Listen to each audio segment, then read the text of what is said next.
There is also another narrative that is and has been taking place, but now it is coming to the surface with a new face. A face of false healing. A face of just listen, don't question, just accept. The skeleton is the same. The structure is the same. The energy is the same. The objective is the same. A new face is what was presented to the new generation. A face that blends in with the cultural melting pot of ideas, technology, new epitomes of how we and reality are integrated. I speak of something none other than alien integration. Alien integration is a process in which a being foreign, who is foreign to the pattern of Earth, cunningly manipulates someone to feel comfortable with completely opening up. Actually, I will say that the being that is getting manipulated eventually is completely opened up. This is undoubtedly a process not at all instant. The speed in which the takeover occurs may vary, but it is not at all an instant phenomenon. This is due to the fact that the human being is automatically equipped with energetic layers that protect spiritual invasion. This is provided at birth. The newly open human then begins to accept the custom, mannerisms, and particular vibratory behavior of said alien or foreign entity. Accepts and invites in a very medieval concept. This concept has been groomed into the human family for all of known history. A concept that, if accepted, leads someone into complete unknowing subservience and loss of psychological control. It goes like this. A human being sees something or someone or some creature as being greater than they are. They are then constantly fueling this being while ultimately draining themselves, focusing their divinity outwardly instead of inwardly, resulting in their energy being less and the energy of the being outside of them being more. This is another New Age disaster that is swallowing and digesting a countless amount of souls with no hesitation. Many people get confused as to what the differences are between the connection of one's ancestral lineage and the infatuation with some strange alien being, foreign to their biorhythms. Only the adept knows the difference between the two. How could your ancestors, which are you, be classified as some alien?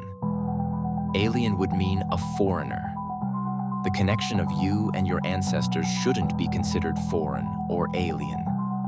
Yet and still, this is how people are perceiving their ancestors, and most of the people that freely open themselves to alien spirits are beings that house low intelligence, i.e. stupid.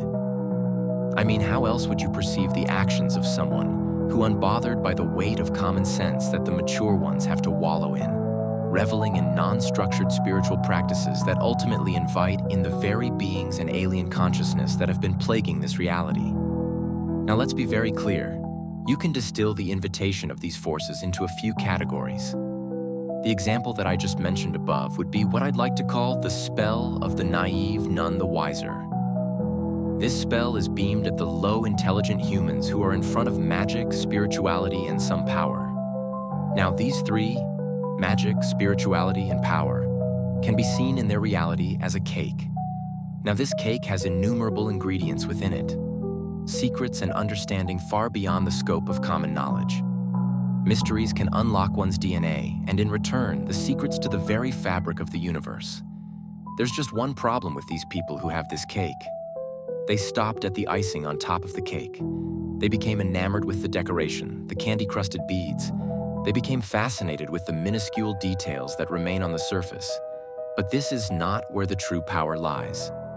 You can liken these pieces on top of the cake to the superficial attainments that neophytes, immature and untrained souls, aim for when they prematurely delve into this realm of magic, spirituality, and energy. There is the money, solely without the purpose to help another.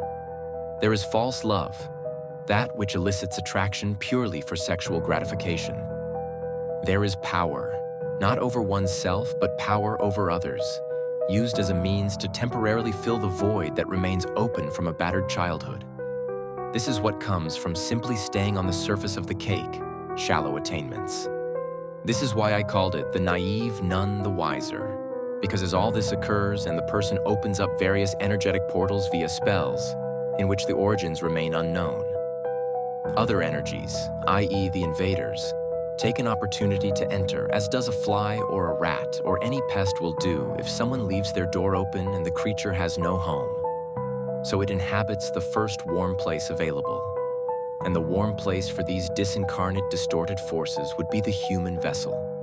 And that open door that we were speaking of would be none other than the door of the heart and consciousness of the people who are the naive, none the wisers.